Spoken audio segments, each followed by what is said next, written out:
Medipad is an interactive mechanism that is going to be aimed purely at the NHS and to improve the quality of care with patients in the NHS. The business itself came about as a result of my history within the NHS, and I was keenly aware of the problems associated purely from a financial viewpoint within the NHS on a regular basis.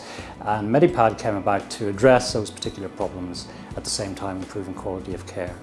And it does this by means of a 7-inch interactive touchscreen tablet, which is actually loaned to the patient at the point of discharge. And effectively, that tablet is an interactive device that will give the patient all the information that they require regarding their condition. It will allow them to interact with their provider if necessary, and it will also act as a mechanism to remind them of their medication regime, to remind them of upcoming appointments, etc.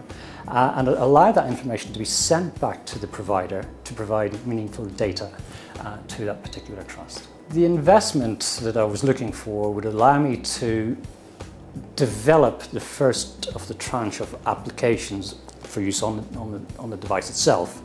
It would allow me to perform the relative research and development, to associate coding and development of those particular apps for the Android device itself, and to allow me to fund trials necessary within the NHS as well. During the course of starting up the company itself, I was liaising with Business Link on a very regular basis. I got to the stage talking about funding, and I was aware that I could go to banks, which I did, and was obviously refused due to the economic climate, etc. And Business Link advised that I went through the Northwest Fund and to see what avenues were open to me there, which I did. And as a result of going through that process, I was put in touch with Spark Impact, who handle the biomedical fund here in the Northwest.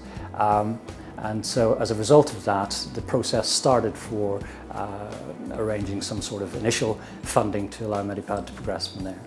I was then asked to come and present to one of the senior directors in Spark here in Liverpool, which I duly did.